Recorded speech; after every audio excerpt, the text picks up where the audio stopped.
Welcome to New York City and the 37th running of the ING New York City Marathon.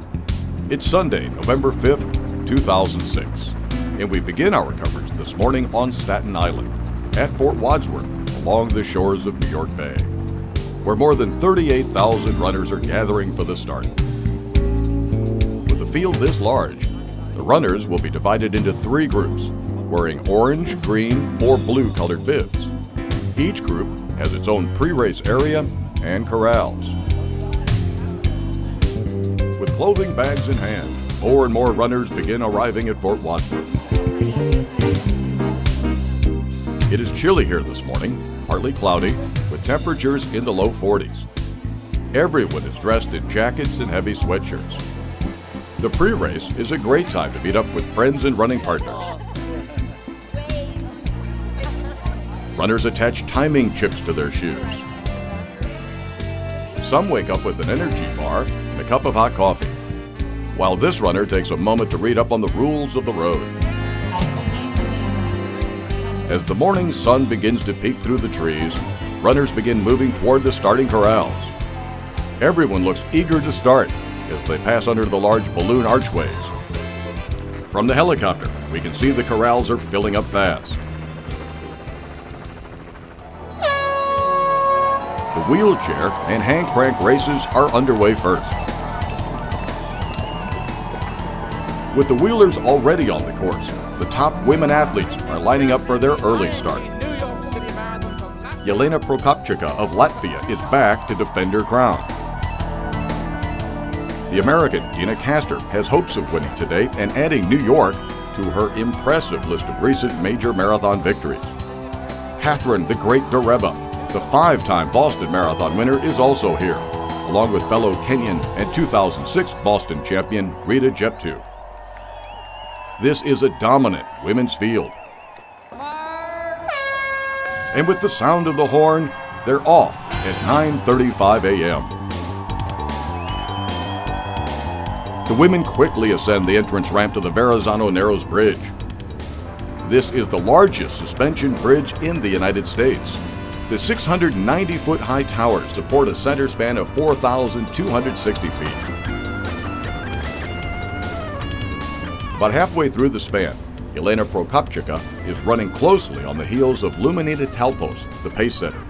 Prokopchika is pushing the pace early, while the rest of the women have chosen to hang back. Returning to the starting line, the elite men have come out to begin their warm-ups. Top Americans Meb Keflezighi, the Olympic silver medalist, and Alan Culpepper are here today. So is the Italian Stefano Baldini, the Olympic champion, and Hendrik Ramala, a former winner from South Africa, is here, as is Paul Tergat, the reigning ING New York City Marathon champion. Deep in the field, the runners are eager to get the race underway.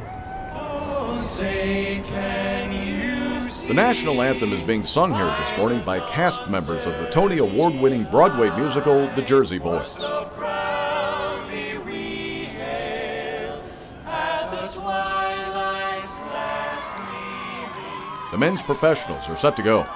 New York City Mayor Michael Bloomberg is the official starter. The ING New York City Marathon is officially underway at 10 minutes past 10 o'clock in the morning. Here at Fort Wadsworth, Staten Island, a record 38,368 runners are embarking on a journey through all 5 of the city's boroughs.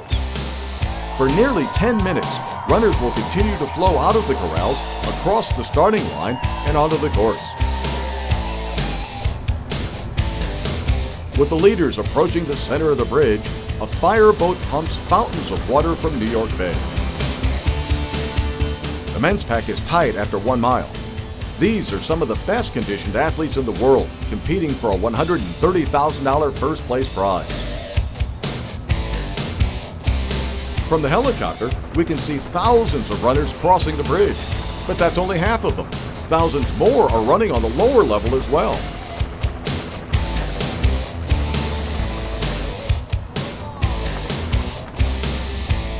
The men's professionals are now running along 4th Avenue in the Bay Ridge section of Brooklyn.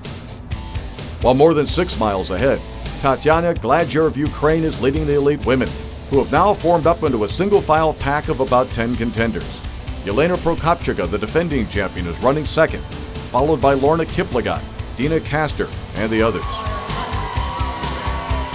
Near the finish line in Central Park, Kurt Fearnley of Australia is about to win the wheelchair race with a record-breaking time of 1 hour, 29 minutes, and 22 seconds. This feat is made all the more impressive by reports that Fearnley tipped over on the pavement midway through the course. Now rejoining the women, little has changed as they run through the Williamsburg area of Brooklyn.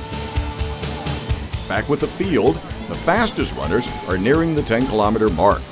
Here on 4th Avenue, runners encounter the longest single stretch of the course. From 94th Street in Bay Ridge all the way up to Flatbush Avenue in Brooklyn Heights, runners will cover nearly 6 miles, all on 4th Avenue. At 10 kilometers, the field is still separated according to their start group, with the blue and green bibs running on one side and the orange group on the other. The 10K distance is a signpost for marathoners, because the familiar training distance is a good place to evaluate pace and performance.